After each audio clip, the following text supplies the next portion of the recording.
Yah-EL, God of Abraham, Isaac, and Jacob. In Yahushua's name, we come before you, O Yah-EL, even in these last days, as the children of Israel, Most High, giving testimony that you are righteous, that you are just, that you are merciful, O Most High. And we come here even as the descendants of even our ancestors who were slaughtered in this place, asking and begging for righteous judgment upon Babylon. In 1863, man, we thought that we was free. Fighting the war, we know what it was to hit the street, so we spread the rumors. We told all our families, we gathered the old folks and the children and hit them leaves. We were walking and running, cause they said that we'll be free. Just go down in this hole, and if you make it, then you will be up north with the free folks. When you chill and you eat folks, I didn't know where it was, but somehow I did say some east. But after war with these heathens, we know where it could have been. We know if we made it up out this hole where it should have been. So we took to the streets. You know the rumor spread it real fast. We told all the Hebrews, you know we made them happy. From mama to grandmama, everybody in this hole, at least the amount that we can get to go, and that's 20,000. Man, this shit out of control. It's been 6 months. How the hell we get this devil's punch? Oh. At night, O Most High, and hold themselves not guilty. They hold themselves innocent, even as they shed the blood of our sons, of our daughters, of our elders, Father, of the young and of the old, of the weak and of the strong, O Most High. They have shown no pity. They have shown no mercy. The slaves were released from the plantations in the occupation.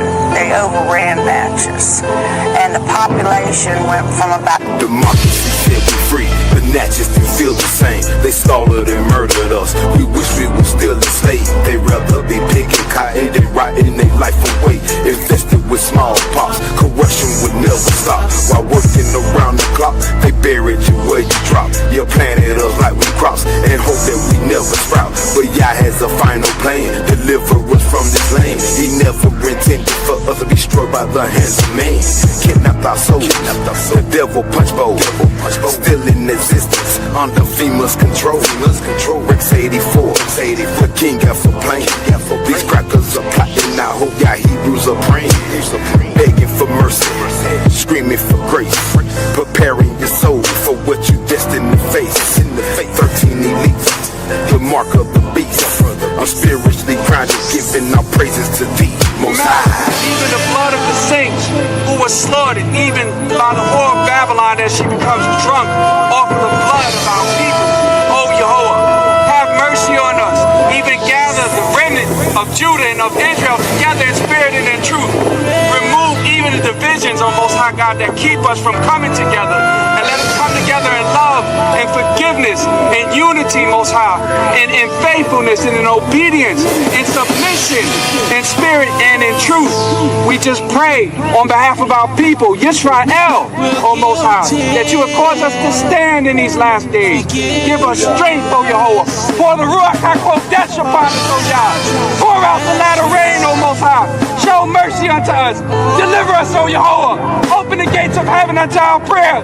Yahushua, receive our prayer. Oh yeah, receive our prayer.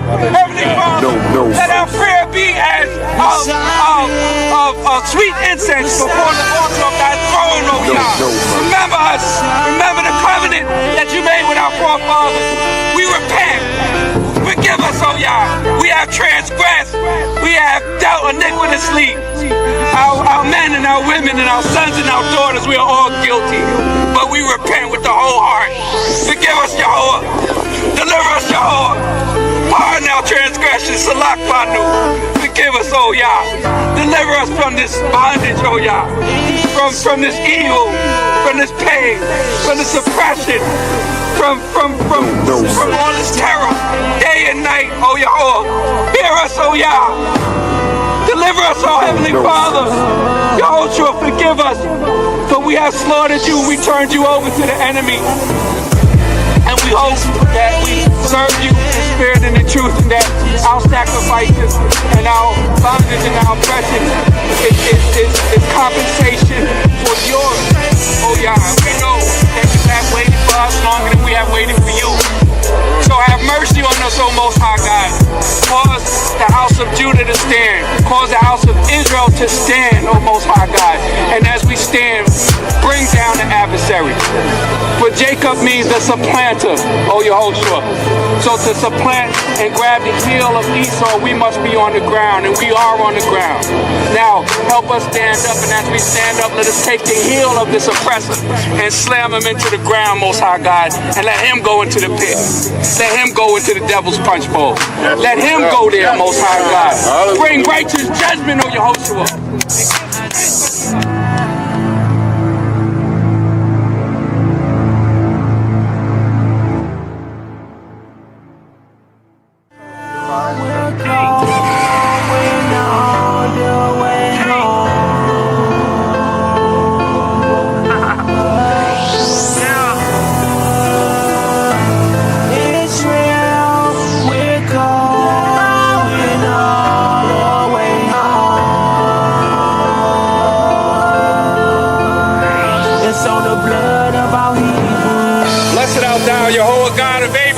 And Jacob.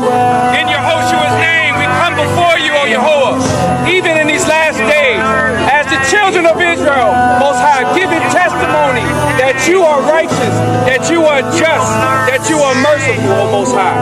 And we come here even as the descendants of even our ancestors who were slaughtered in this place, asking and begging for righteous judgment upon Babylon. In 1863, man, we thought that we was free. Fighting the war, we know what it was to hit the street, so we spread the rumors. We told all our families, we gathered the old folks and the children and hit the knees. We were walking and running, cause they said that we'll be free. Just go down in this hole, and if you make it, then you will be up north with the free folks. When you chill and you eat, folks. I didn't know what it was, but somehow I did say some easy. But not the one with these heathens. We know where it could have been. We know if we made it about this whole way it should have been. So we took to the streets. You know the rumor spread it real fast. We told all the Hebrews, you know what made them happy. From mama to grandmama, everybody in this hole, at least the amount that we can get to go, and that's 20,000. Man, this shit out of control. It's been 6 months. How the hell we get this devil's punch? Oh. At night, O Most High, and hold themselves not guilty. They hold themselves innocent, even as they shed the blood of our sons, of our daughters, of our elders, Father, of the young and of the old, of the weak and of the strong, O Most High. They have shown no pity. They have shown no mercy. The slaves were released from the plantations in the occupation. They overran matches. And the population went from about democracy said we free, but not just to feel the same. We just pray on behalf of our people, JediYAH-EL, O Most High, that you would cause us to stand in these last days. Give us strength, O Yehovah. Pour the Ruach HaKodesh upon us, O Yah. Pour out the latter rain, O Most High. Show mercy unto us. Deliver us, O Yehovah. Open the gates of heaven unto our prayer. Yehovah, receive our prayer. O Yah, receive our prayer. Shalom to all the family. It's good to see y'all. It's good to be here on this Monday morning or Monday afternoon, really. You know, tell me if this sounds familiar to you. You are, let's say you're a sports fan, and it's NBA draft day or even NFL draft day. And the number one pick, the top pick, he's getting ready to be drafted for your favorite team. And then as they're getting ready to call this, athlete for him to announce what team he's going to go with, they always start with a story of his upbringing. Man, he came from a rags to riches background. He came from a story that, proves that with enough hard work and enough dedication, anybody can make the NBA. With enough hard work and dedication, anybody can make the NFL. I'm going to play a clip real quick to show you an example of what I'm talking about.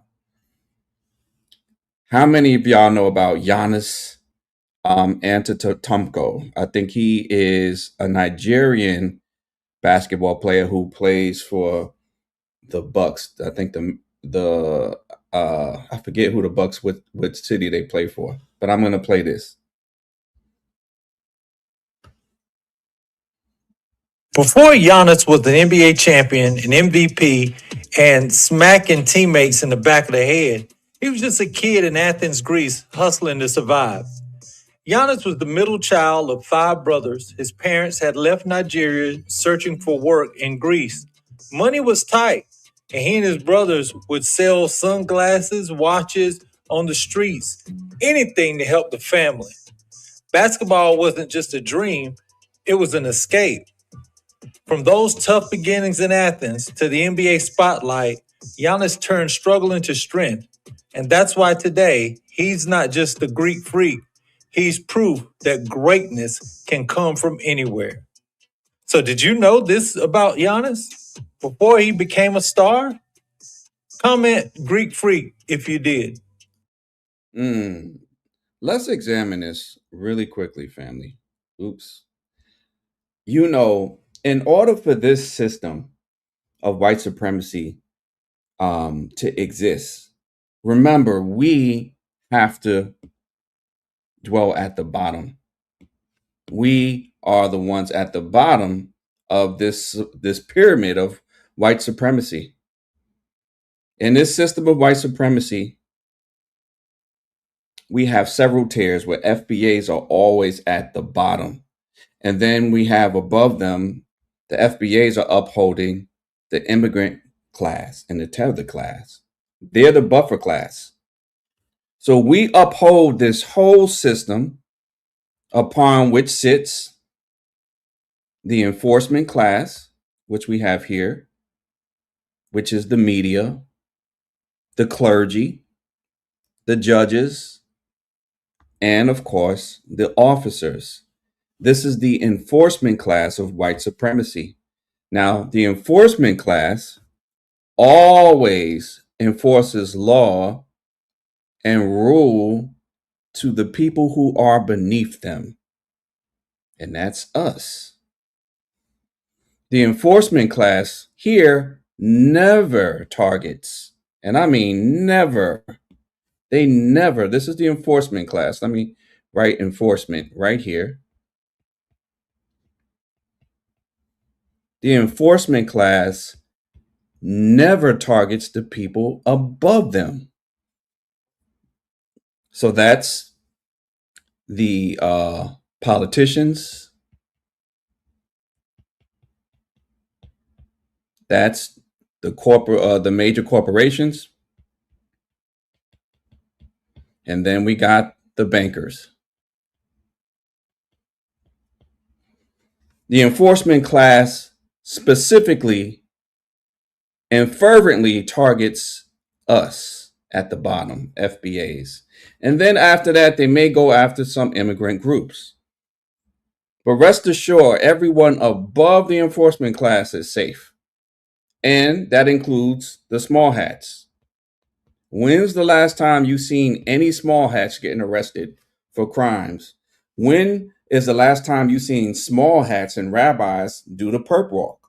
When's the last time you turned on the news and CNN and MSNBC and Fox News and they're showing you small hats? That's those with this on their yarmulke. When's the last time that you've seen any of them getting arrested for RICO, for money laundering, for any of these things? It doesn't happen, right? So they needed an enforcement class. And another arm of the enforcement class is Black celebrity. And this is no shot at any particular celebrity, because many of them probably don't realize how the system of white supremacy uses them. Okay, this system uses Black celebrity against us And we're going to talk about how that's done. So in order for us to willingly and voluntarily, as FBAs or the tribe of Judah or those true Israel here, for us to willingly and voluntarily uphold this system of white supremacy, we have to be invested in it. We have to believe that there is hope or a chance that maybe, just possibly, some of us from down here, if we're down here, we're helping to hold this thing up with everyone here, we have to believe in the illusion that if we work just hard enough, we can make it up here to celebrity status or another arm of enforcement. Celebrity status is part of media. So we have this enforcement class here, and we have media. This is representing media and surveillance. But Black celebrity is related to media. Shalom to everybody in the chat. I'm going to say shalom. It's good to see everybody. The illusion of, yes, Inkwell, that's right. The illusion of inclusion. So if you notice, every time a talented athlete or entertainer makes it, they always looking for somebody with this type of backstory. I'm going to play it one more time. This here is Giannis Antetokounmpo. I always get this. I always chop up his last name. But let's play this again and let's examine it. Champion, an MVP, and smack. Before Giannis was an NBA champion, an MVP, and smacking teammates in the back of the head, he was just a kid in Athens, Greece, hustling to survive. Giannis was the middle child of 5 brothers. His parents... It looked like it froze. Let me play that one more time from the beginning. Where is it at? Here we go. Before Giannis was an NBA champion, an MVP, and smacking teammates in the back of the head, he was just a kid in Athens, Greece, hustling to survive. Giannis was the middle child of 5 brothers. His parents had left Nigeria searching for work in Greece. Money was tight, and he and his brothers would sell sunglasses, watches on the streets. See, money was tight, so Giannis and his family had to sell watches and bootleg items and purses and stuff like that on the streets. So this is the narrative that they always want to push when it comes to our athletes and our entertainers. It always has to be a rags to riches story. The reason why is because by showing a rags to riches story, it keeps us emotionally invested in our collective exploitation. What better way to keep us engaged and supportive of this system other than to get us emotionally attached to it? So celebrities, the job of celebrities is to get us emotionally attached to something that harms us as a group. So every time the group is getting ready to stand in solidarity or united as a collective, the white supremacist system will send certain of their celebrities to discourage us from group economics and group advancement. And then if we're emotionally attached to that celebrity, we'll actually start to listen to what the celebrity says that benefits the celebrity as an individual more so than we need to do what benefits us as a group, as a tribe, as a nation, as a collective. So the rags to riches narrative is meant to get us locked in to this system with the hope and aspiration that if we just work hard enough, then maybe our turn will come around too. To help the family. And he and his would sell sunglasses, watches on the streets, anything to help the family. Basketball wasn't just a dream, it was an escape. From those tough beginnings in Athens to the NBA spotlight, Giannis turned struggle into strength. And that's why today, he's not just a Greek freak, he's proof that greatness can come from anywhere. He's proof that greatness can come from anywhere. And again, we have a lot, and this is not to take away from Giannis because he's a talented basketball player, but we have multitudes of talented basketball players right here on US soil. It was FBAs that made the league of the NBA what it is today, just as well as the NFL.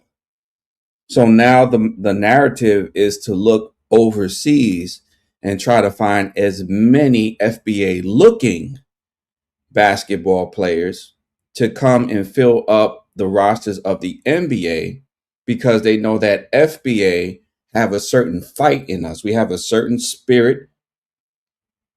We have a certain spirit of a lion, to stand up for against injustice, to fight for equality, to be fair, to be moral. We have that in our DNA. And so when white supremacy works against us or against other melanated groups of people, we're usually the voice of resistance to that. So to counteract that, and this is, what a lot of us refer to as the tether class, and it's not all melanated immigrants, but the large majority of them have this in them, where they want to be the face of Black America and get the benefits of Black America without standing up for the causes of Black Americans or foundational Black Americans. The immigrant narrative will always be placed above us because, again, they want us at the bottom of this pyramid of white supremacy. So now they're looking overseas and they're trying to find other athletes that look like us, but who are much more compliant and will never fight against white supremacy. To the NBA spotlight, Giannis turned struggle into strength. And that's why today, he's not just a Greek freak, he's proof that greatness can come from anywhere. So did you know this about Giannis before he became a star?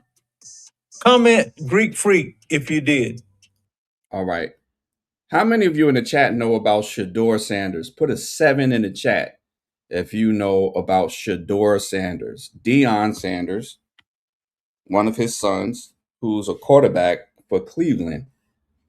Put a 7 in the chat if you know about Shedeur Sanders. Now, Shedeur Sanders is the son of the Hall of Fame athlete, Deion Sanders, who was like just one of the greatest all-around athletes in American history. Now, Deion Sanders, let me pull up a picture of them. Let's see. We have Deion Sanders. This is Deion and his son, Shedeur. I'm telling you, that guy. I know. Here we have a Hall of Fame athlete, Deion Sanders, here with his son, Shedeur Sanders. Now, y'all all remember how excellent, how good Shedeur Sanders is at quarterbacking. And he was mentored directly by his own Hall of Fame legendary father. I see all the 7s in the chat. That's right. Everybody should be familiar with these people, right? All right. So let's break down how the media uses this against us. Now, Shedeur Sanders, because he is a child of his father, who was a Hall of Famer, he doesn't have a rags to riches narrative. His narrative is that he comes from a household with 2 parents, with both father and mother. Now, the narrative that they want to promote for us is that we come all from a dysfunctional background. And so to really try to illustrate that, they try to just overemphasize when someone comes from a single parent or single mother household. So they really try to emphasize this narrative so that they could maintain division between Black men and Black women. And so they don't want to promote an athlete that comes from a background with a strong father and a strong mother figure. So when Shedeur was coming into the league, he had to face all of this resistance. And it's because the NFL and white supremacy don't want us to have celebrities or people of status that can inspire us to fix our families and do greater things for our community.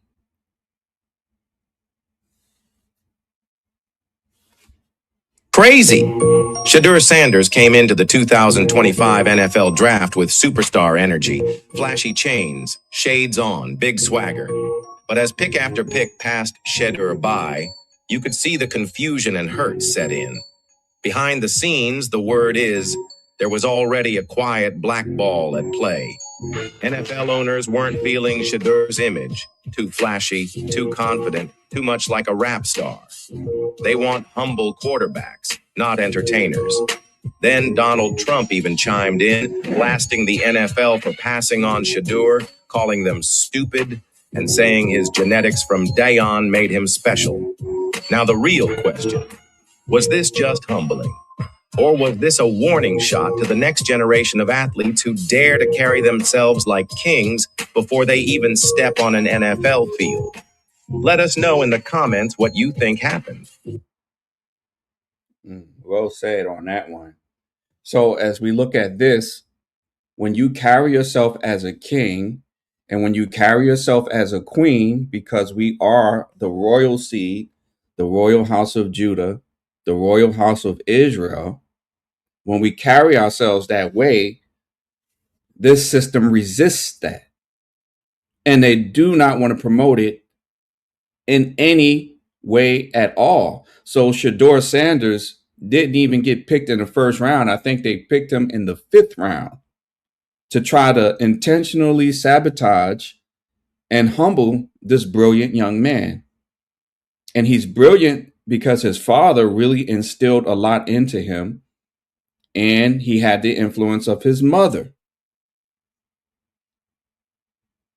So this is the narrative that they want us to fit into instead of what we see with the Sanders household.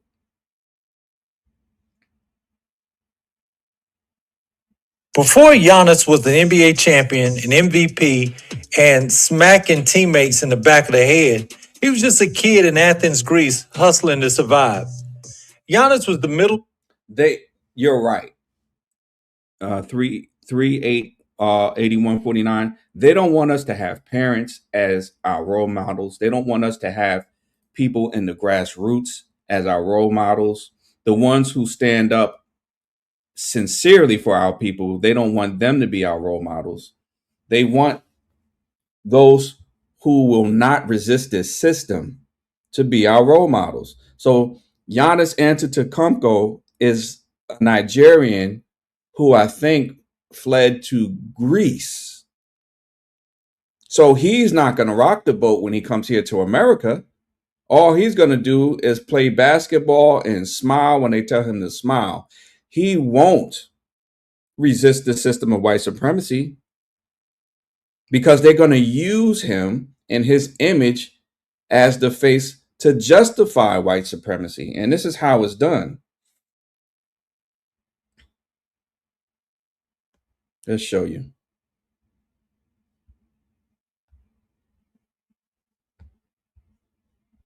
We have to walk away from this system. We're the foundation.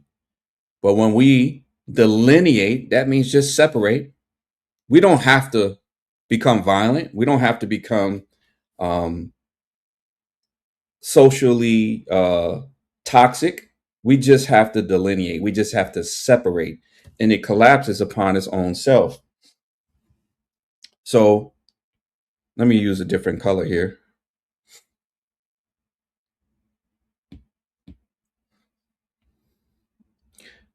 White supremacy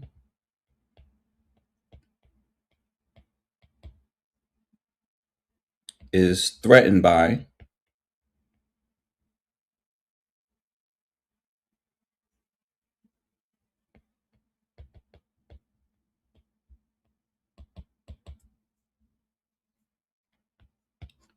group consciousness.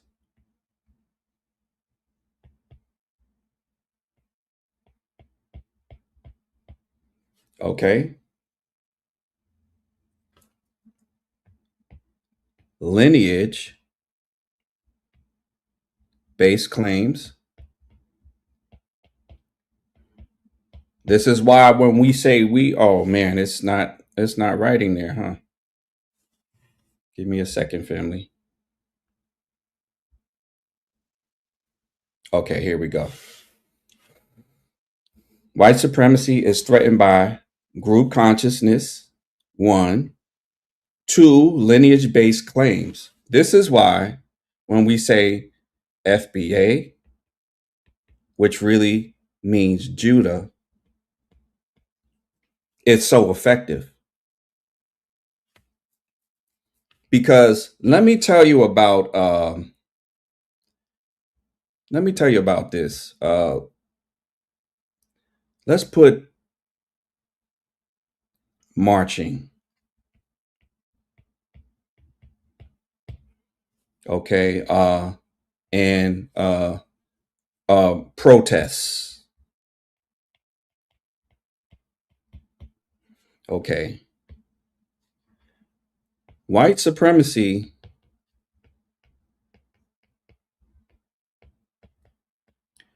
can absorb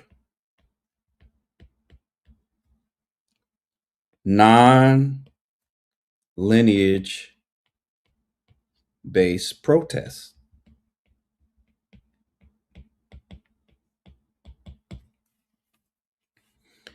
What do I mean by that? When we say, let's say, for example, Black Lives Matter. At first, it started out as a moral claim. We saw what they did to our brother George Floyd and how he was murdered and choked out in the street by the police officer. Okay. When our claims are not based specifically on lineage, they are able to usurp it, absorb it, and turn it back to us and then sell it to us, thereby diluting and watering down what we're fighting for. So if our claims, let me write that, if our claims are not spiritually grounded,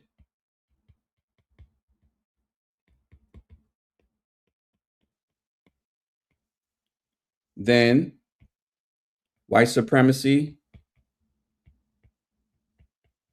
and capitalism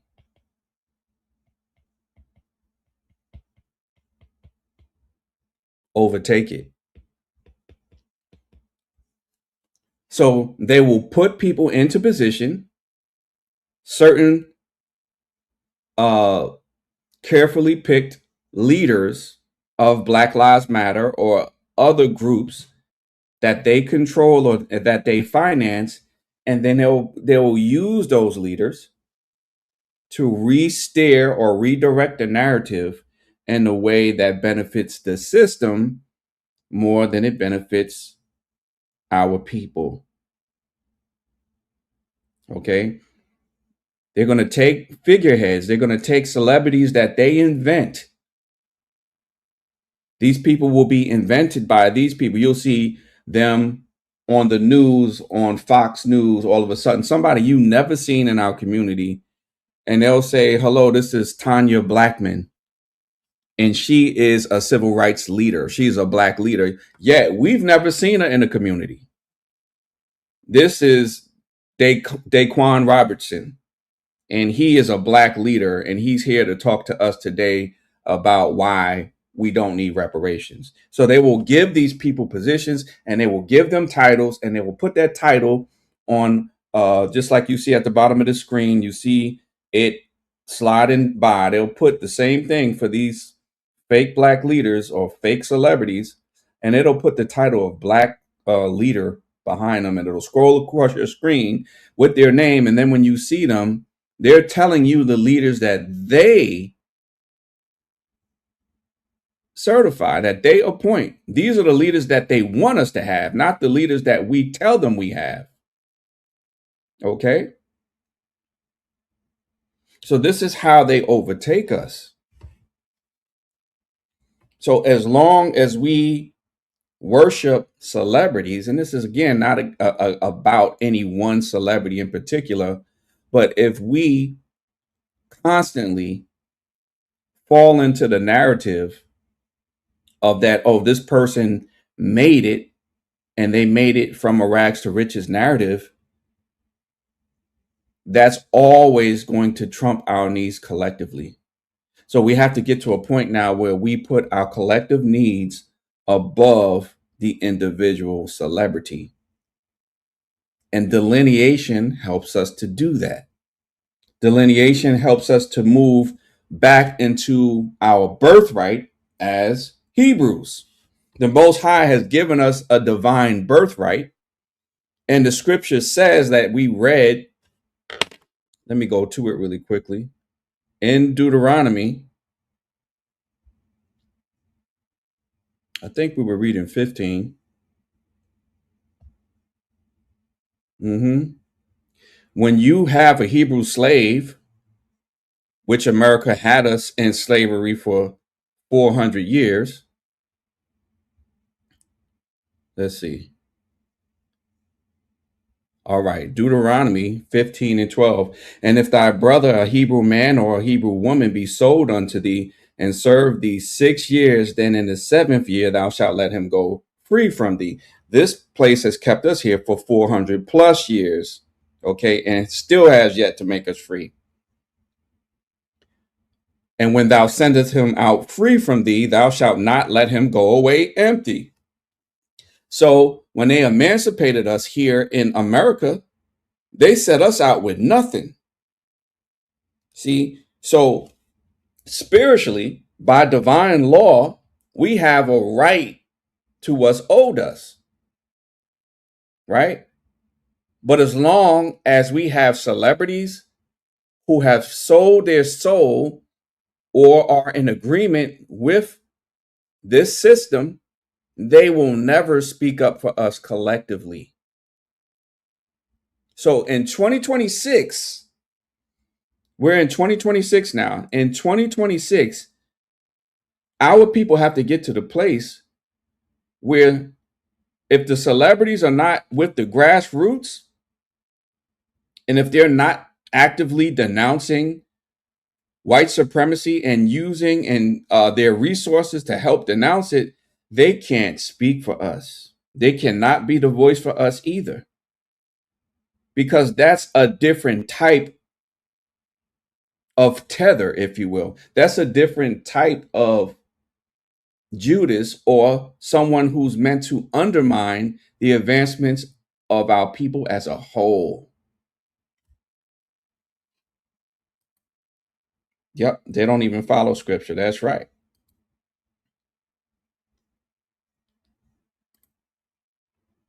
That's right. So we have to understand that if they're not speaking up for us spiritually, based on the moral claims that we represent, then they don't represent us. So it doesn't mean if it's your favorite rapper. It doesn't mean if it's your favorite singer, your favorite athlete, your favorite person in politics that might be black, FBA or not. If they're not standing up for what we're saying as a collective, then they stand with the system against us. And they're of the mentality that they made it. And they're going to do everything in their power to protect what they have accumulated, despite how it impacts the rest of us. This is why we have to be wise in this new secular year of 2026. Everybody has their favorite athlete. Everyone has their favorite movie and their favorite actor, their favorite actress, and all of these things. And that's fine. But we have to get to the place where we know and understand that these people can never speak up on our behalf, because these people are hand chosen by the system as to who gets in their foot in the door and who doesn't. Somebody from the grassroots who really speaks up on our behalf is not going to get through many of those Hollywood doors. You know, they're not going to get through many of these doors in entertainment and media and so forth, unless it's independently done by their own selves with the resources that they have accumulated, or through the resources that they've accumulated from the grassroots, from the people. Someone like that can be trusted. But if there's someone like a Jay-Z, if it's someone like a Beyonce, if it's someone like any of these people out here, LeBron James, and his fake advocacy for Black Lives Matter, but he's not here with us on the grassroots, and their agenda is more so LGBT than FBA. All right. So they're never going to speak up on our behalf. They're going to speak up on behalf of the rainbow. They're going to speak up on behalf of everything that doesn't benefit us as a group. They're going to speak up on behalf of things that benefit a few certain individuals. All right. This is important for us. Individual success stories are meant and promoted to keep us invested, But if we want to really change the way things go, we can't dream our way out of it. We have to be able to do the work. We have to be able to collectively work together. And we have to be able to use our influence that God has given us. We got the greatest influence in the world, on the earth. We have to use this in a way that elevates the spiritual and moral claims of our people. And then the rest of the world who are melanated will actually start to fall in line, believe it or not. Right now, they're following behind the white man and Esau and his system because that's what dominates. But when we actually delineate and pull away from it, and we get this big weight off of our shoulders and it collapses, then the right system of the Most High, the right spiritual system based on divine law, is established, and we're at the top of that pyramid. Okay. And then we get to govern the world because he made us a nation of kings and priests. We are the divine and royal seed that the Most High has set up for leadership in this world. So if we're not able to discern the role of celebrity status, and we're talking about the celebrity that this system sets up in place over us, if we can't discern that they're part of the enforcement class, then we will always be undermined from the beginning. Let me show you an example. We talked about this guy over the weekend on the Sabbath, on the Shabbat. This here is a Nigerian American. Well, I don't even know if he's a Nigerian American. I know he's Nigerian. I don't know if he's in the UK or what, but his name was Big Gorilla. And this particular video has 5.2 million views. So this is the type of image that they want to promote as black media.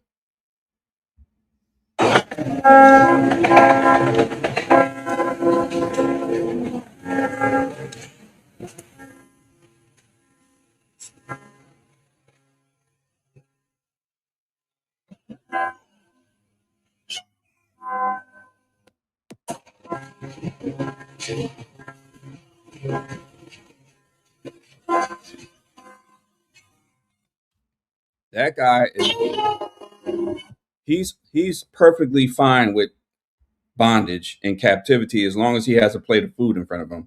He's willing to dance and buffoon and coon and look like every black stereotype that has ever been created by America. He's willing to fit that as long as he gets a plate of food for it. So things like this get millions and millions of views. But anything that talks about what's collectively good for FBAs, they're going to make sure that those views are limited. They're going to make sure that they're never promoted on your For You page. This will be promoted instead.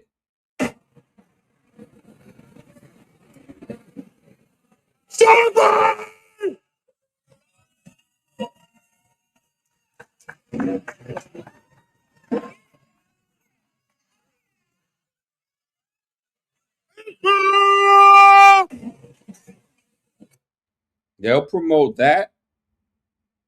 And this is what we promote. This is what we promote. Our heritage, things of substance that our people created. Let me show you this. Did you know the entire foundation of AIDS treatment was built on stolen research from a black scientist who died under suspicious circumstances? In 1983, Dr. Inez Beverly Prosser was a brilliant immunologist at the Centers for Disease Control.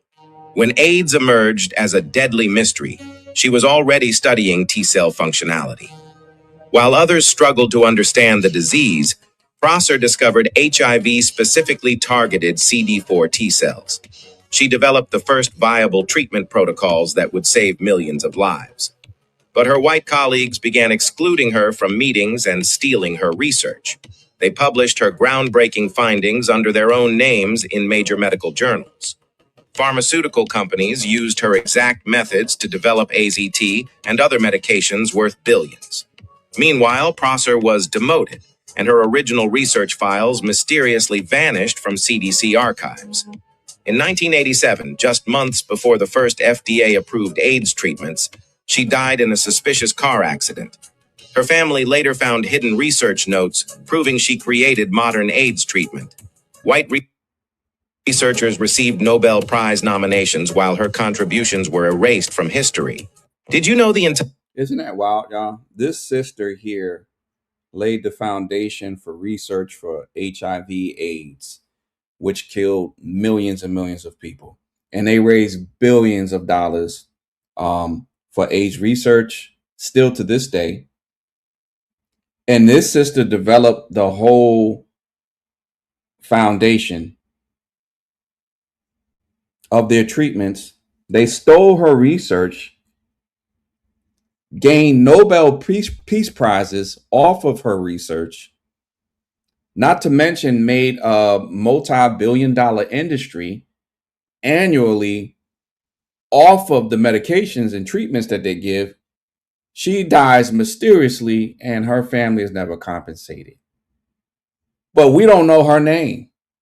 But we see people like Big Gorilla cooning for a plate of food with millions of views. And things like this, our important history, gets swept under the rug. Her name was Dr. Prosser. I want y'all to remember her. Also, did you know? There was once a black man with an idea so simple that every investor he met laughed in his face, until the day he walked in and bought their entire company. His name was Jordan Miles, a young electrician from Chicago who spent his days fixing broken lights and his nights sketching designs in a faded notebook. Jordan had one dream, a smart portable power box that could charge tools, phones, laptops, anything, without needing a wall outlet.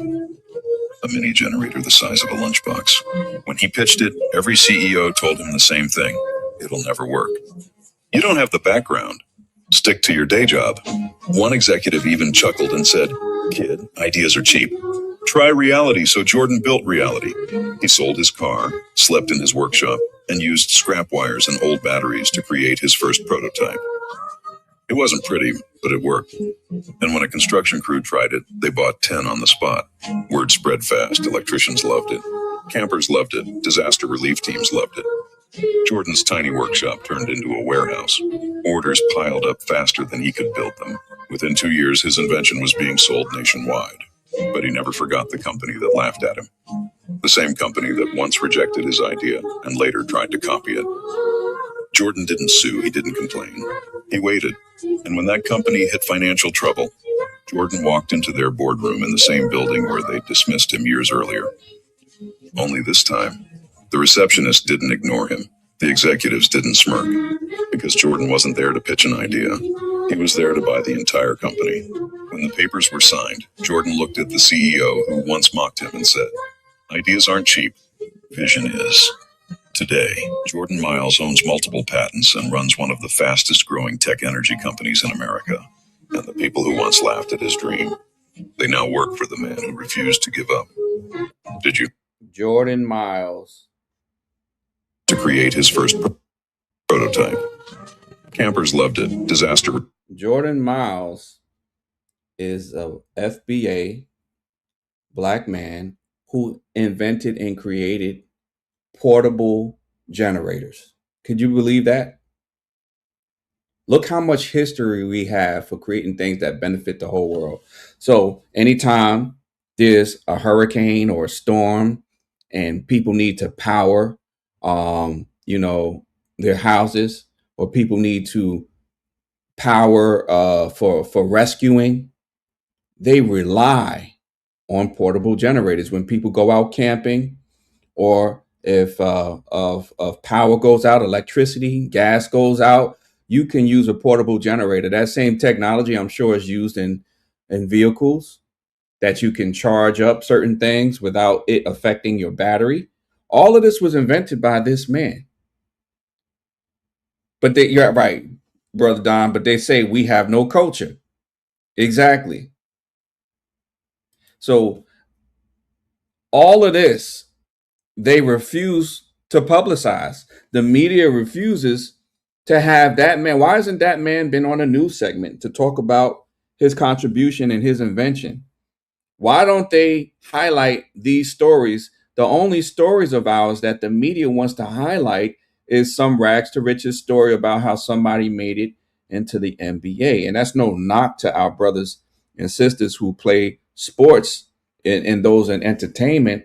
But we have things that literally change the world, and these things are not recognized. I'll show you another story for you to see. This is for our men and our women. Did you know every public water fountain today exists because of a blacksmith whose name history forgot? In 1889, Baltimore, Albert White worked his forge while thousands died around him from cholera and typhoid. The problem was public drinking. Shared cups at wells spread deadly diseases like wildfire through crowded cities. White watched neighbors fall sick from contaminated water sources that entire communities used. So he invented something revolutionary, a pressurized water fountain that shot clean water in a perfect arc. No shared cups, no contaminated wells, just pure individual access to safe drinking water. His foot pedal design meant no hands touch the spout. His filtration system removed deadly bacteria. For the first time in history, cities could offer truly safe public hydration. His fountains spread nationwide, saving thousands of lives every single day. But in 1891, White himself died from a waterborne illness. The tragic irony cuts deep. While his invention saved countless others, he couldn't save himself. Today, every fountain uses his pressurized arc design. His genius flows through every school and park worldwide. Water fountains, without which millions of people would still be dying around the world from waterborne illnesses.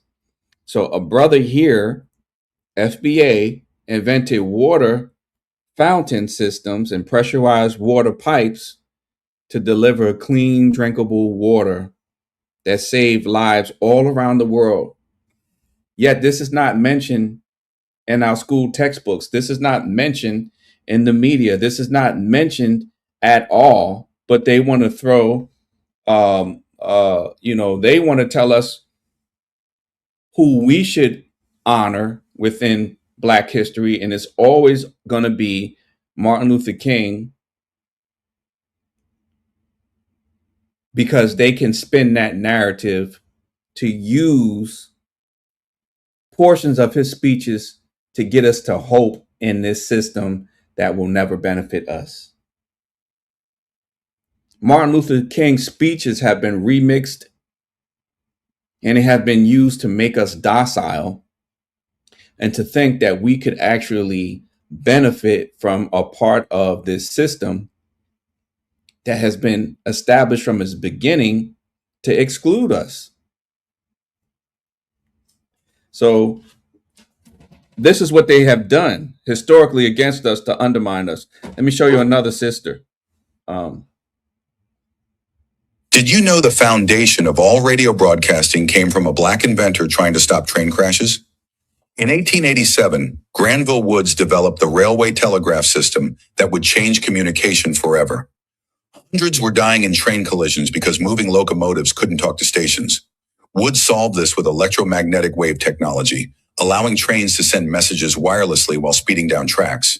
His system used electromagnetic induction to transmit voices across vast distances without any wires. Major companies immediately bought his wireless communication patents and adapted them for something bigger. This same technology became the backbone of early radio broadcasting. Woods had cracked the code for long-distance voice transmission across the entire American continent.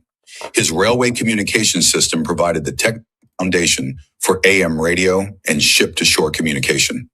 Every wireless signal today traces back to his electromagnetic principles. The man who started out preventing train accidents accidentally became the hidden architect of the entire broadcast age. One problem, one solution, one revolution. Did you know Look at that. Foundational Black Americans from the tribe of Judah here in America invented the radio. And it was done to save lives, because on the railway systems of old, they used to always get into train accidents and derailments and crashes that caused hundreds of lives or maybe thousands of lives and substantial economic damage. So this man was inspired clearly by the Most High to create radio wave frequencies that allow people to talk, that's now used all around the world. Every time someone wants to listen to the radio or listen to music, this technology is being used. Even the governments and the military of America and around the world use this technology when they're on the field and they need radio transmissions, walkie-talkies, all of this kind of stuff. 911, when the police are out there trying to murder the same people who invented this technology, they always get on their radios, on their walkie-talkies to communicate with one another. So they're using the technology that we created to murder the people that built it. And then they profit off of this stuff. Now, the black celebrity that's handpicked by this system is always going to be used to tell us it's not that bad, because they made it too. And so someone like this inventor, this should be the black celebrity. This should be the black millionaire, multi-millionaire. These are the people that we should honor. We shouldn't idolize any man. We should only idolize the Most High. But if we want to give honor and recognition to people for things that they have done to benefit our people and benefit even humanity as a whole, why aren't they recognized? Why is their history buried? While Donald Trump literally tries to destroy whatever remains and whatever is left of Black history museums. We literally, Shannon Hobson, that's right. We literally dragged the world into the modern age. That's right. In the inkwell, everything they build destroys. That's right. Everything they build is weapons, but what we build creates life. Did you know the entire video game industry exists because of a black engineer who solved an impossible problem in 1976? Gerald Lawson was working at Fairchild Semiconductor when the gaming world was collapsing. Every console could only play one game. Companies were going bankrupt trying to sell expensive single-purpose machines. Industry experts said programmable games were technically impossible, but Lawson had a revolutionary idea: removable cartridges. His Channel F console became the first system to use interchangeable ROM cartridges. Suddenly, one machine could play dozens of different games. This breakthrough saved the entire industry and enabled the Atari 2600, Nintendo, and every console that followed. As one of the only black engineers in Silicon Valley during the 70s, Lawson held the foundational patents for cartridge-based gaming. His innovation created the multi-billion-dollar video game industry and gaming culture we know today. Gerald Lawson is the forgotten father of modern gaming. Modern gaming makes more than the entire movie industry. Video games and gaming platforms have surpassed all of Hollywood, and video games it is the highest form of entertainment, period. So the new release of Grand Theft Auto is going to make far more than the greatest blockbuster movie film. And films don't even have blockbuster openings like they used to anymore. But video games far surpass that. That was all made possible by FBA. This brother here is the inventor of that, but he's not recognized for these Did things. you know the entire... Instead, Bill Gates is recognized, Elon Musk is recognized, Steve Jobs is recognized, but they're not the engine behind it. Love My Cooking said they also hate that we have minds of brilliance. That's right. That's absolutely right. And I want to say thank you to Brother Michael for the Cash App support. We really appreciate that. And Don P said, I purchased that system as a teenager with my money from my job, but we're lazy. Right? The Atari 2600, that was the first video game platform back in the 80s. And every subsequent platform after that is due to the inventions of FBA. The Inkwell, Shalom, they said that's why they've kept our people out of tech industry. We always looking to go to the next level. And that's why China is beating the United States of America, because they have kept us systematically out of the tech industry, and they have replaced us instead mostly with Hindus. The Hindus are just going to do the bare minimum to keep things maintained, but they can't create. Hindus do not create. Black people create. Black people invent. The Asians invent a little bit, but they mostly copy what black people do, right? The Asians imitate what we create. The white people steal what we create. The Hindus just maintain whatever has been created, right? So America is falling behind in the technology industry around the world because they have kept us out of it. They've locked us out because they were the ones making the money for it. We created the technology. They profited off of it. So now that everyone else is beginning to beat the United States in technology and in business, now that's why Donald Trump and them are going to war against other melanated countries to steal their resources in broad daylight. That's why this is happening with Venezuela right now, because America can no longer compete on the open market. They have suppressed Black creativity. They have kept Black creativity out of these industries, and therefore they've suffered. And so Apple, the biggest tech company, right? It can't innovate anymore. They have nothing but Hindus there and whites and some Asians, but the Asians are not going to do very much to innovate there because they're more loyal to their homelands. The Hindu Indians, they can't create. They're not a creative people. They're just going to maintain whatever has been created, and they're going to try to bring in more Hindu Indians so that they can fill up this country like they did with Uganda and hopefully take over by numbers. So the white man is out of options. So because they have imported all of these immigrants to overtake our contribution and overtake our lineage-based claims and our lineage-based resources, now this racism is really costing America. So now the only option they have left is to use violence. And that's why they're literally going after melanated countries that are close to them to steal their resources, because America is backed by the petrodollar. And now most nations don't want to do business with America anymore. So they're not using the petrodollar. And Saudi Arabia used to allow American dollars. Well, they still do.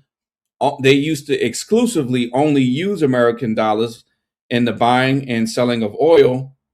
But now Saudi Arabia is starting to accept other forms of world currency for oil. And that's never happened before since America became a petrodollar in the 70s. It's been strictly backed by the US dollar. Now Saudi Arabia is allowing other currency to be used to purchase oil, and then that weakens the US dollar. So since they can't do anything to stop it because there's so many BRICS nations unified in this, China, Russia, Brazil, and Iran and others, their only option now is to steal the oil from Venezuela. Venezuela has the largest oil reserves in the world, but their oil is harder to refine than the oil that's in Saudi Arabia. Saudi Arabian oil is easier to refine. Venezuelan oil is harder and more expensive to refine, but they have more oil in Venezuela than they do in Saudi Arabia. So America uses violence and creates a false pretense to topple and overthrow their government so that they can steal their resources. And this is all because they don't have any ingenuity left. Black ingenuity has been suppressed here because of their fear of our excellence. So now it's costing the U.S., and the U.S. is declining on the world stage. I love the comments here. I got some great comments here, family.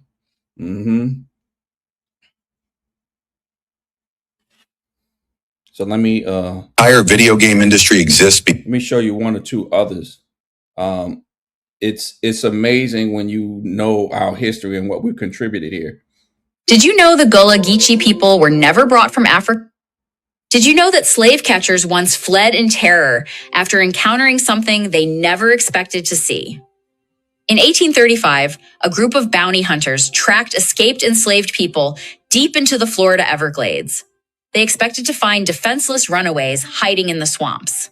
Instead, they came face to face with armed Black warriors fighting alongside Seminole Indians. These weren't just refugees. They were trained fighters defending their new homeland. The alliance was so powerful that the U.S. government launched not one, but 3 separate wars to destroy it. Thousands of federal troops were sent into the swamps, but the Black Seminole Alliance knew every trail and hideout. They fought back with deadly precision, turning the Everglades into an unconquerable fortress. The partnership terrified plantation owners because it proved something dangerous. That Black and Indigenous people could unite, fight back, and win. After decades of warfare costing millions of dollars, the government finally gave up. The Seminoles became the only Native American nation never conquered by the United States. Their alliance changed everything. Did you know that slave catchers... Do you know about this history? Put a 1 in the chat if you know about the history known as the Seminole Wars. The Seminole Wars, like the Seminole Indians. If you know about this history, put a 1 in the chat. If you don't know, put a 2 in the chat. And if you don't know, we're going to explain this hidden history called the Seminole Wars that took place here in Florida. So based on what y'all say in the chat, I'll know in what direction to go in the rest of this discussion here. But this is an outstanding history that we need to know more about if we don't already know. The Seminole Wars. Put a 1 if you don't know. Put a 1 if you know and a 2 if you don't know. Oh, Mr. Soulful, you work in tech? Yeah, some of the Uzirs in the ministry work in tech, and they show, and they've been telling us how it's basically like a Hindu mafia, and they make sure that only Hindus get into those positions, and they actively lock out qualified and certified brothers that can work in tech.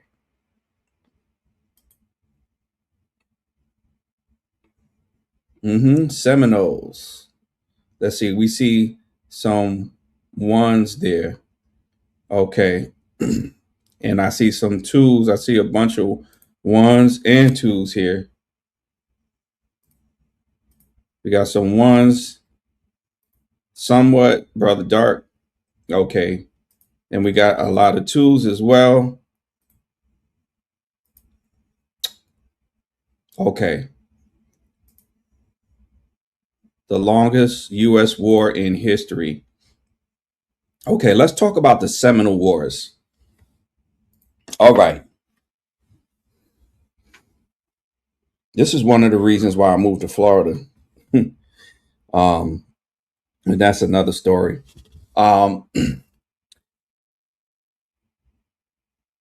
This is the reason for the Civil War. This is the real, true reason for the Civil War. It has to do with the Seminole Wars. Okay. The Seminole Wars is about free slaves who didn't flee up north. You had freedmen in the United States of America. The common narrative is that all of the freedmen had to go up north in order to escape slavery. But that's not entirely true. We had freedmen who liberated themselves, who fled south. In South, I mean Florida, they fled all the way into Florida, into the swamps, and they were received by Native Americans known as the Seminoles. So you had freed slaves or escaped slaves / freed slaves who clicked up and joined hand in hand with Seminoles. And the Seminole Indians began to receive these freedmen, and they began to become powerful. Now, at this time, the United States was fighting against Spain for the territory of Florida. Florida used to belong to Spain. Okay. Florida used to be a Spanish colony, but Spain couldn't maintain it anymore. So what they did was they left all of their weapons and gave them to the hands of the Black freedom fighters known as the Seminole Wars, right? The Seminole, right? They became a group of fighters, and they began to arm themselves. And then the United States government found out about it, and they began to wage war here in the South. So the United States Army, the same army that exists today, was fighting against our people, FBA Americans, foundational Black Americans, and foundational Black indigenous. These were known as the Seminole Wars, and they hide this in history. They began to come south to wage war against these freed slaves, and they lost every time. They would fight in the swamps, and these soldiers, these Black soldiers, were armed, and they had their own guns, their own ammunition, and their own strategies. So when the United States military began to come down into Florida to fight against them, they would lose repeatedly. And I'm talking like, and it was very costly.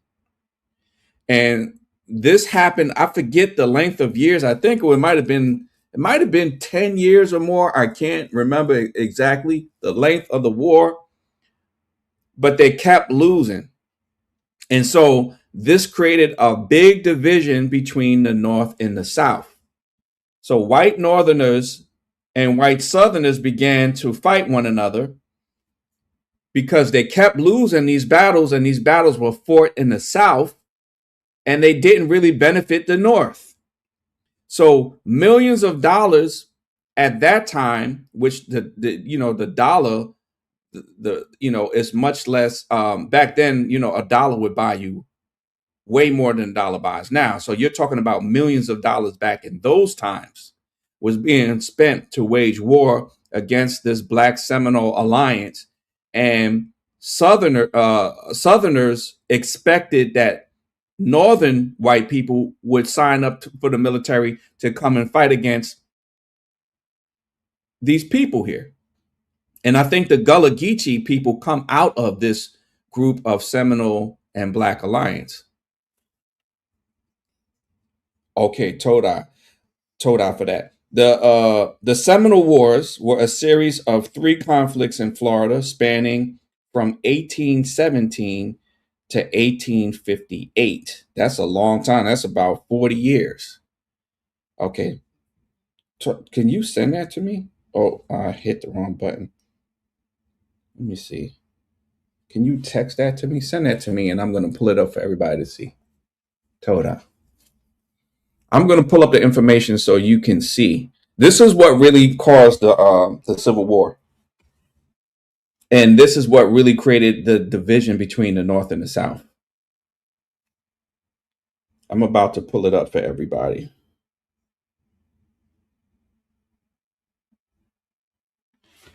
And let me see if I can find here now. Okay, let me see.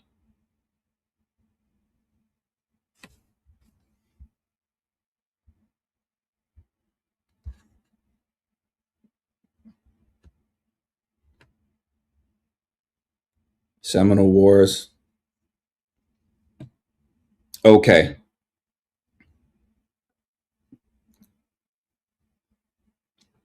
Can y'all see that, family? The Seminole Wars, also known as the Florida Wars. They didn't teach you that in school, did you? Did you hear about this in school back in the day? A little bit? Okay. The Seminole Wars, also known as the Florida Wars, were a series of 3 military conflicts between the United States and the Seminoles that took place in Florida between about 1816 and 1858. So that's about 40 years. Free slaves. Yes, free slaves joined with Seminole indigenous Americans, and they kicked the United States of America's tail. The Seminoles are a Native American nation which coalesced in northern Florida during the early 1700s, when the territory was still a Spanish colonial possession. Tensions grew between the Seminoles and American settlers in the newly independent United States in the early 1800s, mainly because enslaved people regularly fled from Georgia into Spanish Florida. So people who were our people, FBAs who were slaves, didn't always go up north to find freedom. Many of them were going south for freedom, but you would know that. Okay? Not in public schools, right? All right.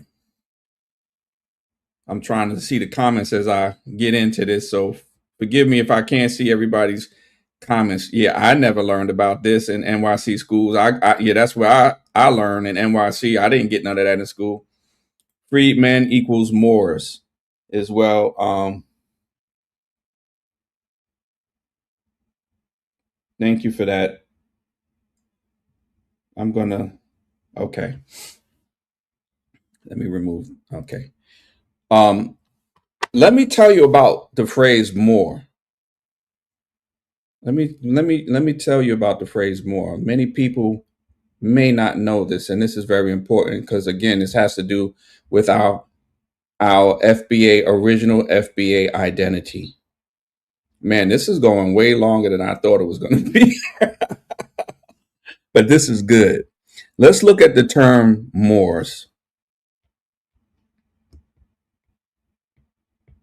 What does Moors mean? I want to see in the comment. What does Moor mean?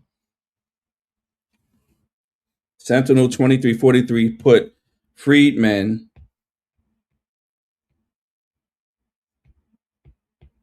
equals Moors. Okay, I'm seeing black.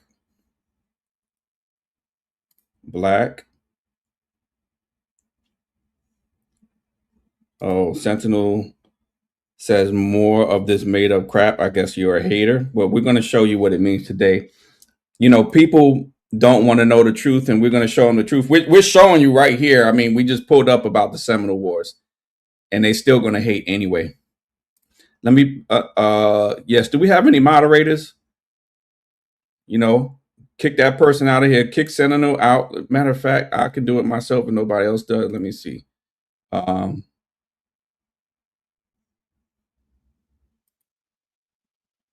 Yeah, I just blocked them.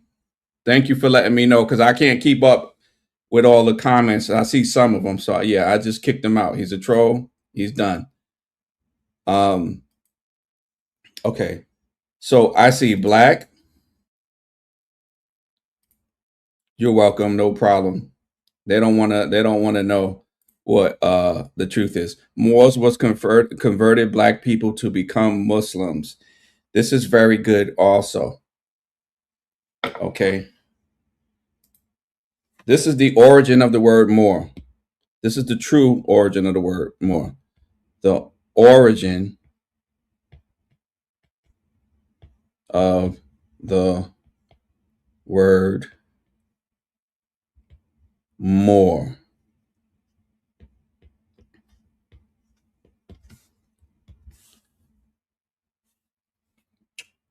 The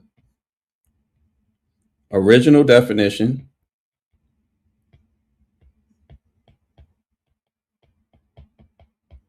of Moor is the Hebrew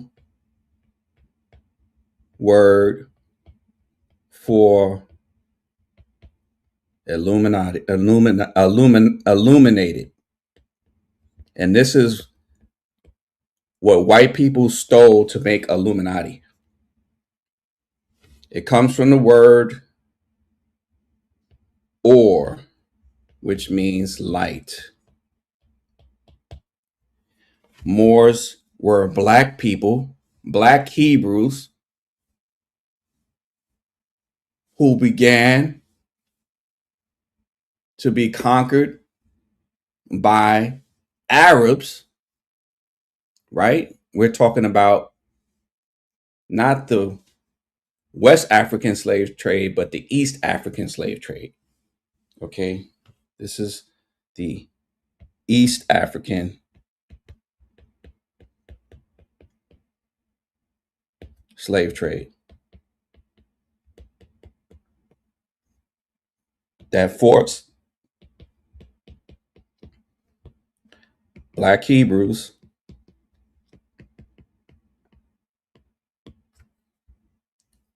to convert to Islam or die.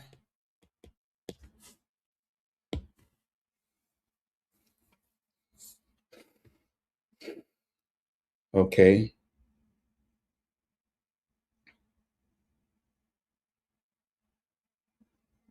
So let's type this in. Let's go to Hebrew. This is why our language is so important and so amazing. All right. So we type the word or. Let me screenshot that. I'm going to share this with the family.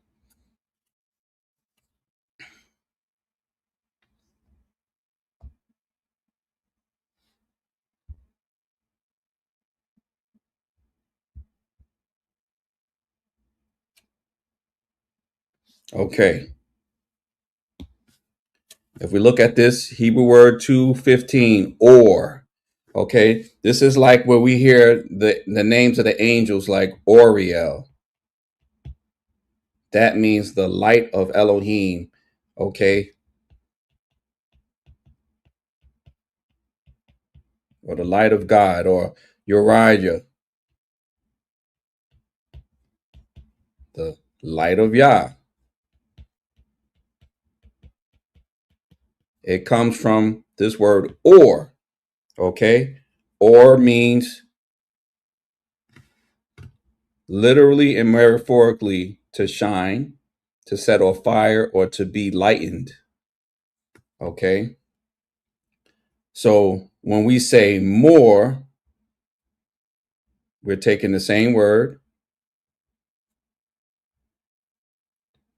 or, aleph, wow, resh, and we're putting the letter mem in front of it, and it becomes more. When we say more, it means a person who is enlightened.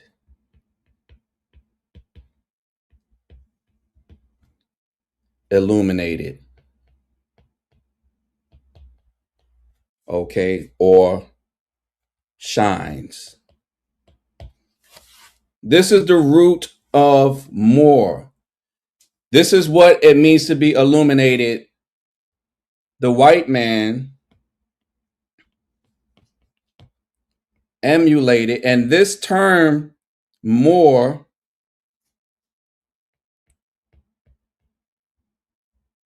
was really associated with the Hebrew priesthood.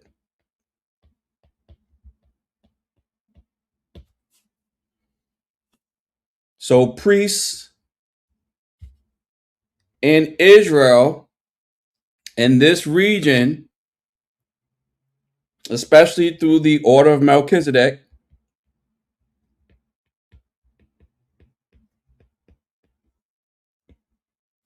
I don't have enough room to write it. The priests were known as Moors, the enlightened ones. And the science, let's put, what was I getting ready to write? The white people, what was I writing? I got so many thoughts in my head.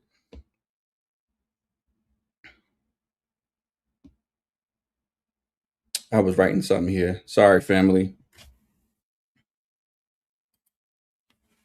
Well, I think I know what I'm saying. Whites were emulated, just like they emulate today. We say foundational Black Americans. Now they say heritage American. We, whatever music we create, whatever styles we create, whatever dances we create, they go ahead and emulate it and copy it. We talk about Black fatigue, and that meant how, Black people are tired of the racism of America. They emulated that phrase and then took Black fatigue and then they made it something different. They made it as a word against us, just like the Bible. The Bible is a book of our history and prophecy and science, and they took that and used it and took the Savior and made him white and made the chosen people white, all of that. This is the same thing. So whites emulated, and I got to put Arabs.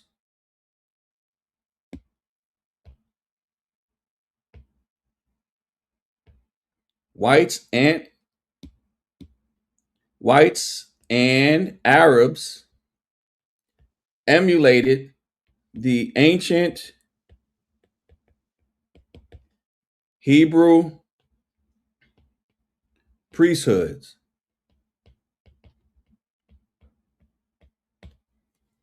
Okay.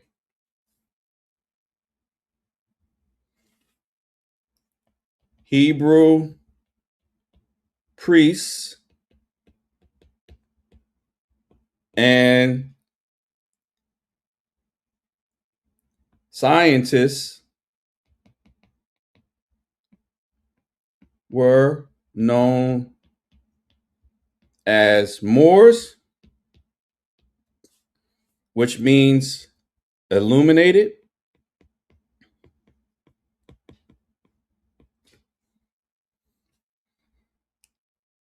And it was based on the priesthood, and the Europeans who conquered took the sciences and devoted them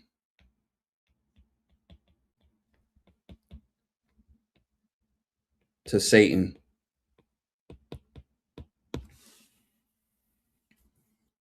So certain hidden sciences and information and knowledge that was specific to the Levitical priesthood of Israelites, the Arabs began to learn of it when they conquered the Hebrews, but they didn't necessarily change it to necessarily Satan worship. They still believed in one God, though that one God was a false God.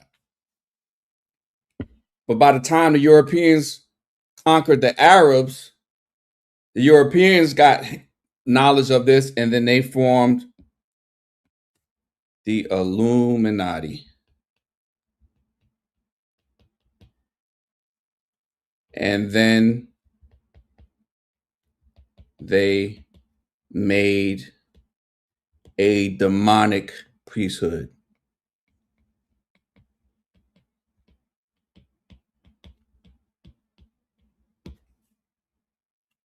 Also, the Masons, all of that comes out of this. The Rosicrucians,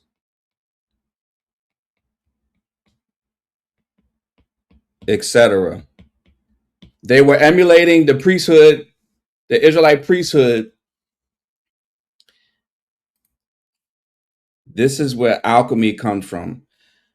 Alchemy and these things are based off of Hebrew sciences that take out Yah from it and insert demons.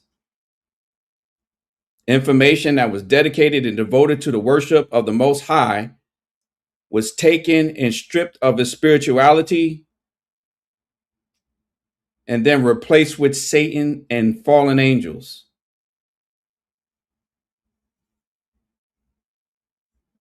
Just like the word woke, yep, and awake, that's how it was. They take what is given and then they emulate it and take the spirit out of it.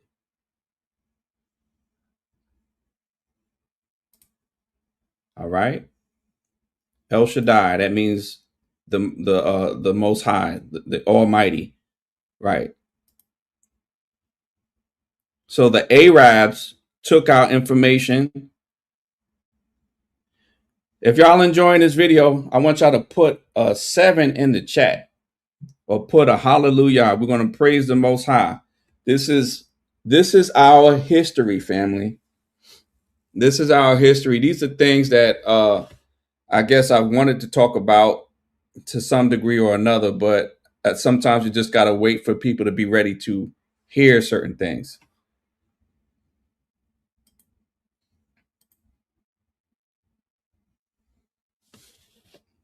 And hallelujah. Yes. All praises to the Most High. Let's give Yah the glory.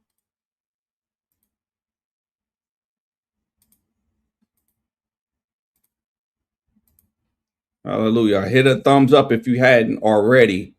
Hit a thumbs up and share the video. Share this video to our FBA brothers and sisters who may not know the Most High and who may not know the spiritual origins of our people. Okay. This is important information. All right. Many of our people refer to themselves as Moors, and they just think Moor means black, but Moor doesn't mean black. The Moors were black. Moor is a Hebrew word for illuminated one. Matter of fact, let me show y'all. Let me pull up a Hebrew dictionary if I can. If y'all didn't already know, the indigenous Americans here spoke Hebrew. When Christopher Columbus came here, he came with Hebrew translators. So that's important for y'all to know and understand that the indigenous here were Hebrews. Okay. Did you need something? You good? The indigenous were Hebrews, and they spoke Hebrew, and Columbus came here with Hebrew interpreters. So that is the origin. Okay. Let's type.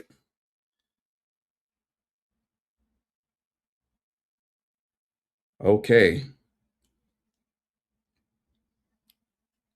This is how we say more. Oh, did it freeze?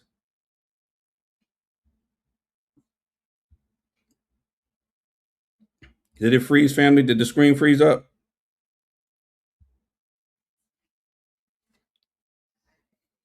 Okay, the iPad froze up. Give me a second, family. I gotta work this out.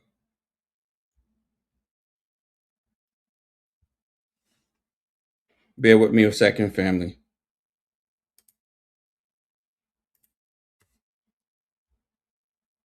Give me a second, family. This thing froze up. I don't know what's going on. Maybe we're giving them too much information. It's still frozen, huh? But we can't see it now. It's off. Yeah, it's still frozen. It's still the same. It's still frozen. Bear with me for a second.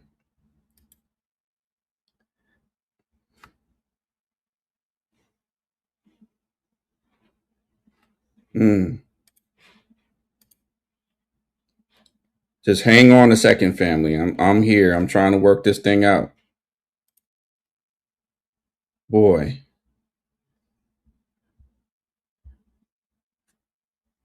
Okay, we're back. Good. I didn't want to have to come out of it. Okay. All right.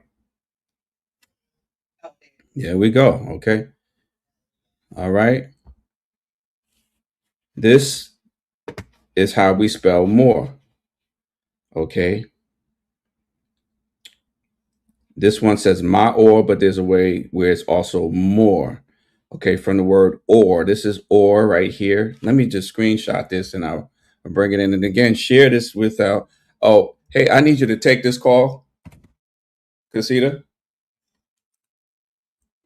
Take that for us. Okay. All right, I'm going to screenshot this, family. And I'm going to bring it in, okay? Yes.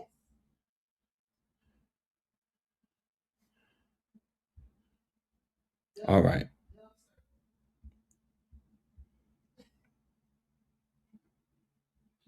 So that y'all don't just have to take my word for all of this. Okay. All right. I'm going to take this red pen. Okay. This is how you say or. And Hebrew goes from right to left. So, okay. Now, or by itself means light.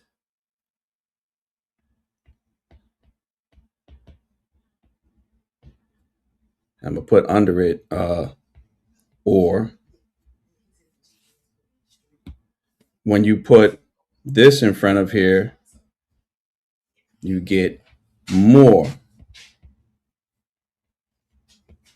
And more means one who is illuminated with light. Okay. A celestial body, star, lighting, brightness, glow, all of that. Right. So share this information with those who call themselves more, who think more just means black. We want to take it to the Hebraic root of our people. Our people here are Hebrews. And then based off of this diaspora, they began to adapt other ways and other gods and other spirits that brought us away from the ethnic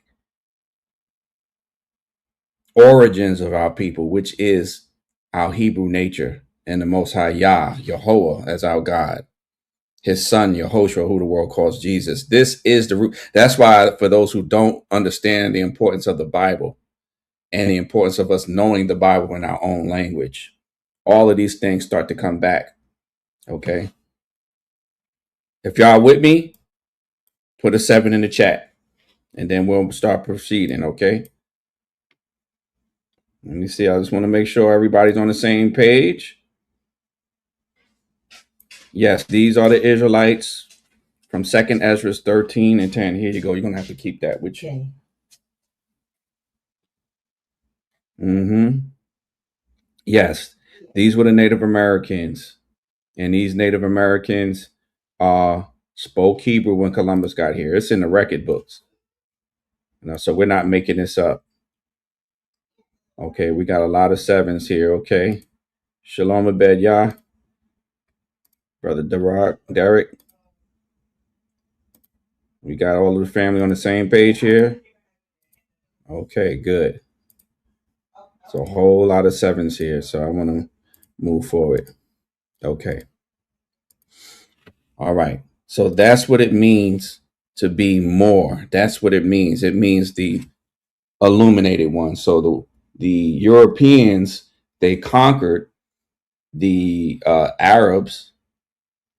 And of course, they conquered the true Hebrews at that time because of our disobedience to the Most High. They created what's known as the Illuminati. It was based off of the Israelite priesthood. And our priesthood has the Most High as the foundation and the center of worship. And it has his son, who the world calls Jesus Christ, who is Yehoshua HaMashiach. They replaced the worship of Yah with Satan and Lucifer, the devil.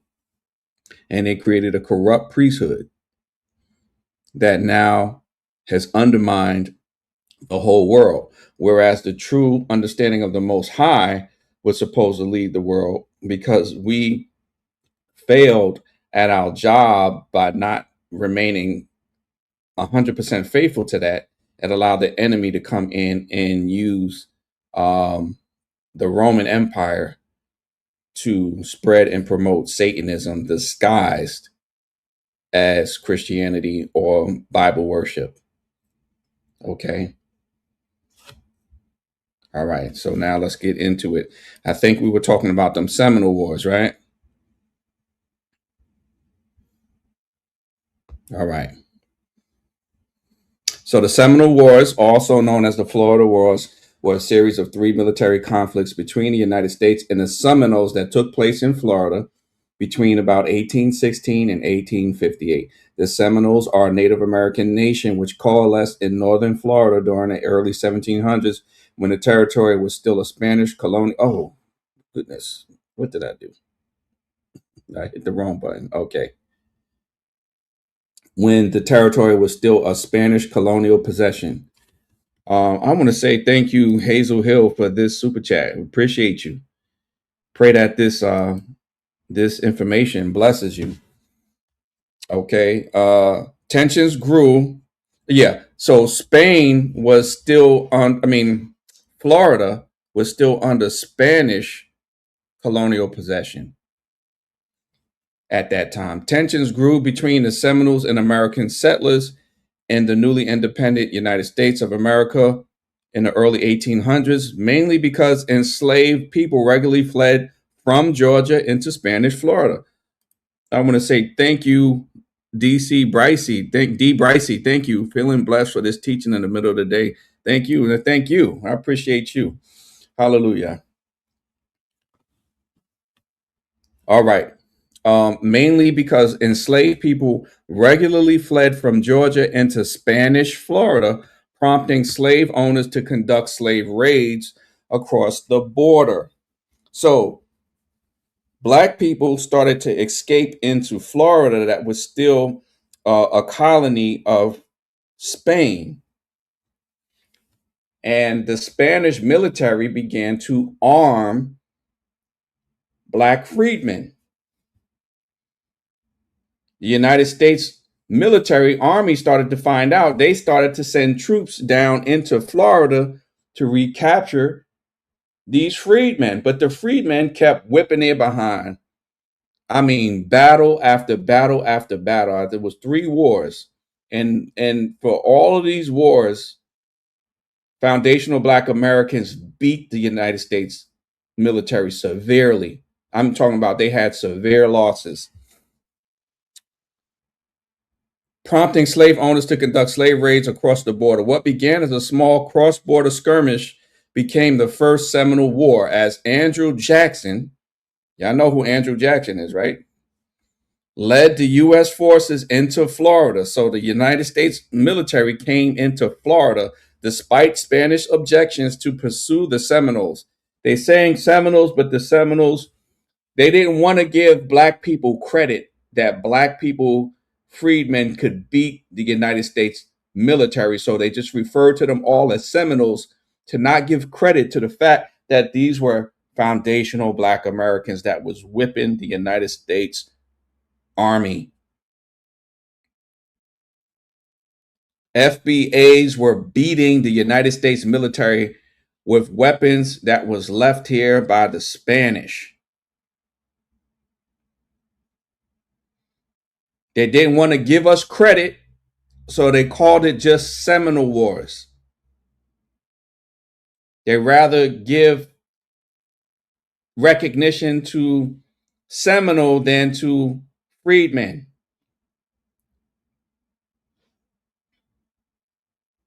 Okay.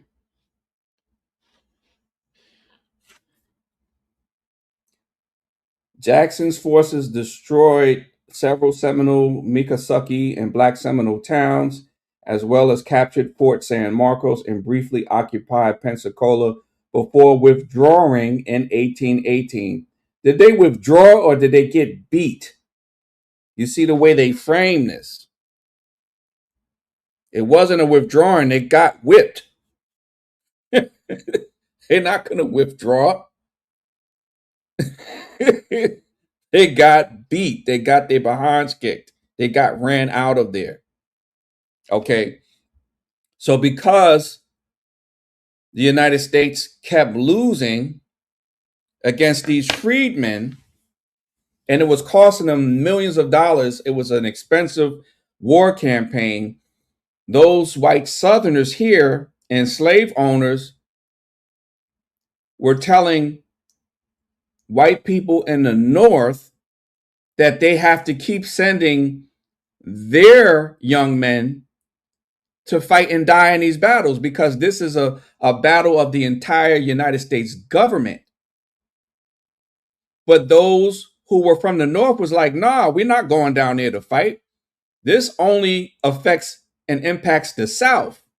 Those aren't our slaves that have escaped all the way down to Florida. Those are your slaves. You need to foot that bill. You need to pay for that.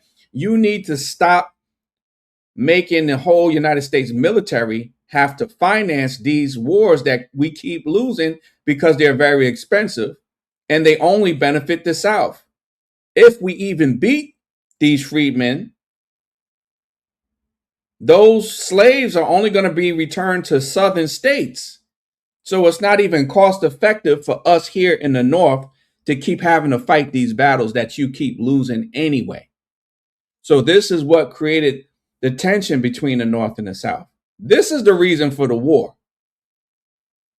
It was creating a financial strain and it was creating tension between Northern and Southern whites because Northern whites didn't feel they should have to keep fighting and dying in these wars that didn't directly impact them.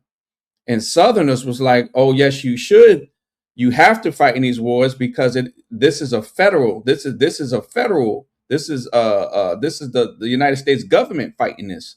So the government represents the entire nation, not just the South. Those from the North have to be drafted and fight in these wars as well. And that's what created the animosity between the North and the South. And that's what started to lead to the Civil War. It was because they kept losing in Florida. In northern Florida, they kept losing. And they didn't want to give credit to foundational Black Americans, and they didn't want to give credit to the freedmen. They didn't want to give credit to the indigenous, so they just called it the Seminole Wars to disguise and hide the fact that freed Black slaves were beating the whole United States military. And you talking about they had millions of dollars to spend. These freedmen didn't have millions of dollars to spend. All they had was the weapons that were handed down to them from the Spanish, because Florida was a Spanish colony, and the Spanish colony of Florida couldn't beat the whole United States military, so they had to abandon Florida. So as a parting gift, if you will, to get at the United States government, they left their weapons for the freedmen and the Seminoles to fight back with. That's why to this very day, these same people fear us honoring the amendments with our right to defend ourselves, the right to bear arms. They don't want us to have that right. And they over police us when they find out that they are Black gun owners. And when a black man or woman defends himself with arms, they really try to prosecute the stand your ground laws. They're really not meant to protect our people or apply to our people. They really have created those to apply to their own people. And this is why they are afraid of us arming ourselves and being able to defend ourselves. This was known as the Seminole Wars. In 1819, the U.S. and Spain agreed to transfer Florida in the Adams-Onis Treaty. In return, the United States renounced its claim to Texas and fixed the boundary at the Sabine River. The United States gained possession of Florida in 1821 and coerced the Seminoles into leaving their lands in the Florida Panhandle for a large Indian reservation on the center of the peninsula per the Treaty of Moultrie Creek.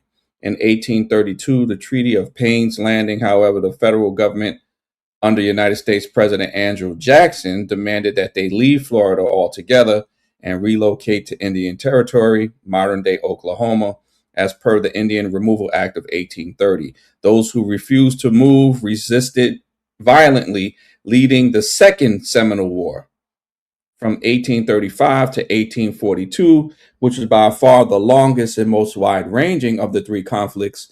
Initially, less than 2,000 Seminole warriors employed hit-and-run guerrilla warfare tactics and knowledge of the land to evade and frustrate a combined U.S. Army, and this is the Army and Marines, force that grew to over 30,000. So you had 30,000 United States soldiers, 30,000 Army and Marine fighting against 2,000 freedmen and Seminole warriors. They don't want to admit or acknowledge this, so they just call it the Seminole Wars. But these were freedmen. These were foundational Black Americans, and they lost. Instead of continuing to pursue these small bands, American commanders eventually changed their strategy. That means they lost, and focused on seeking out and destroying hidden Seminole villages and crops, putting increasing pressure on resistors to surrender or starve with their families. So this is the root of this is what led to the Civil War. Okay. So we need to know and understand our history. I'll finish this out as just one more paragraph. By 1842, 3,612 Seminoles had relocated to the Indian Territory. A minority of about 350 to 500 remained in Florida, where they were allowed to remain in an uneasy truce. If they had to make a truce, that means they could beat them. So this is how the slave master tells the story. But those who know the truth know they lost. Tensions over the new settlement in the state under the Armed Occupation Act of 1842 south of Tampa led to renewed hostilities, and the Third Seminole War broke out in 1855. By the cessation of active fighting in 1858, the few remaining bands of Seminoles in Florida had fled deep into the Everglades to the land unwanted by American settlers. Together, taking the Seminole Wars were the longest, most expensive, most expensive and most deadly of all American Indian wars. The expense and the loss of life is what led to the Civil War, the North against the South, because the United States spent and lost millions of dollars back in the 1800s, which is like billions and billions, maybe hundreds of billions of dollars, and then the loss of many lives of white Northerners and Southerners because they died fighting against 2,000 or 3,000 freedmen and Seminoles. This is what led to them fighting one another. So all we need to do today is delineate. And we're going to see that this thing collapses on its own. A lot of times when we get caught up in politics and non-spiritual things, it's because we actually still think and hope that we can get a piece of the pie that America has. America's never going to give this to us. They're only going to prop up celebrities, and they are the exception of the rule, but it makes you feel like all of us are capable of achieving high levels of wealth, influence, status, and so on. But it's set up by default for us not to be able to benefit from these things. So they're going to use the celebrity, the hand-picked celebrity that they select, not those of the grassroots, not those who we know, and those who answer to the Most High and answer to their people.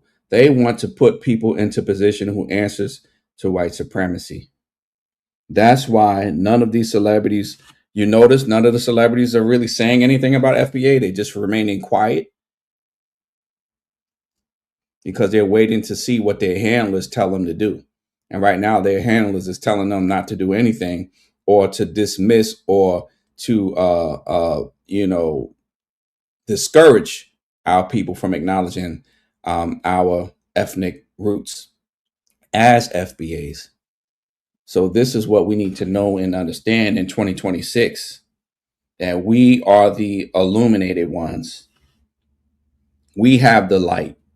This is what it means when Yahushua, who the world calls Jesus, says, you are the light of the world. We are the Moors.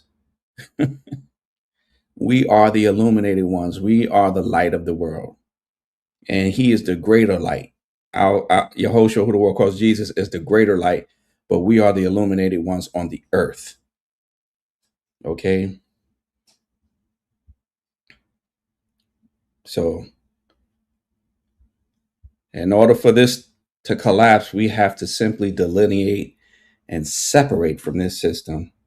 And then you're going to see the spiritual authority and the moral authority of the Most High work in our favor, because we need divine spiritual power to overcome everything that has been working against us here in the United States. And that divine spiritual power, he put a measure of it within us. But we're going to need help from heaven above, as our ancestors that we read about, who overcame great odds, like King David, like Abraham, like Joshua. These great warriors overcame mighty armies with little to no resources because they had the spiritual authority of the Most High on their side. And that same thing is going to come around in this age. So we need to prepare ourselves for this, because the Most High is making a separation between the sheep and the goat. Today, they just call it delineation. I hope this is edifying and informative to you.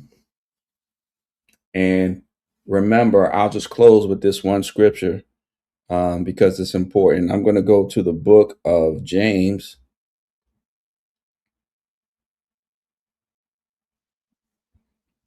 James chapter 4.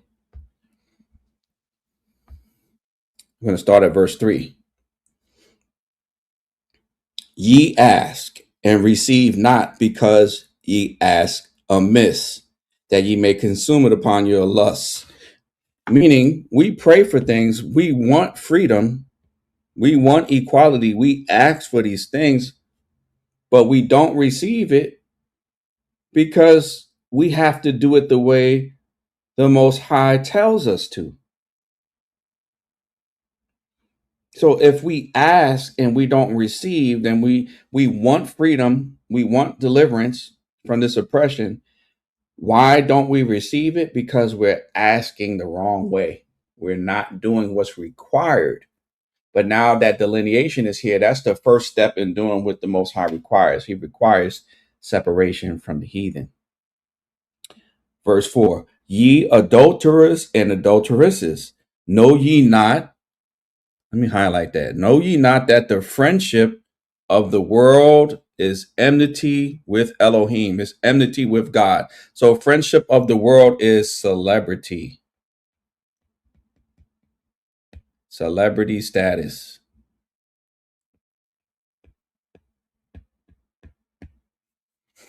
Friendship of the world is enmity with God or with Elohim. That means you become an enemy of God because the celebrity will never speak up for the things of Yah. Even the pastors of the churches are set up by the enemy. They're celebrity pastors, the Jamal Bryant. That's why he has his wife out here as a thought, because that's meant to be the standard for our sisters to look up to. They're trying to corrupt the morality of our women by propping up this spirit of Jezebel within the church, showing her nakedness and everything that's for her husband to see behind closed doors. They want to make this the public spectacle so that this becomes acceptable in the house of God. We already know how off the Christian churches already is, but now they're trying to promote more in there to keep our people asleep. Ye adulterers and adulteresses, know ye not that the friendship of the world is enmity with Elohim? Whosoever therefore will be a friend of the world, or whosoever therefore will be a celebrity, is the enemy of God. Jerry Carroll, I want to say thank you so much for the support. I loathe this world and its ways. Just another woman. Shalom to the sisters in the chat. Good to see you. That dress, Yah's precious jewel. Yep. Y'all know that dress. I didn't even get a chance to get into all that, but you know, this is what's going on, and this is why these things are being promoted at such a time like this. So, you know, Most High bless you all. Love you, brothers and sisters. Share this video, like the video, and leave your comments in the chat below. And the Most High bless you. We'll see you next time. Shalom.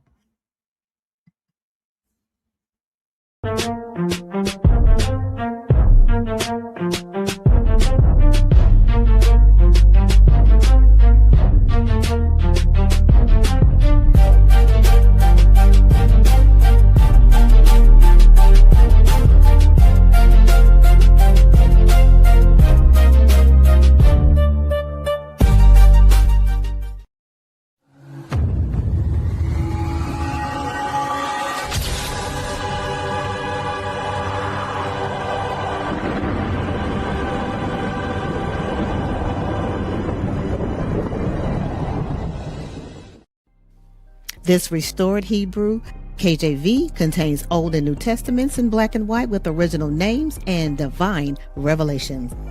The His Word Silver Edition, 96 books in black and white. Ancient Hebrew truths revealed, commemorating 400 years.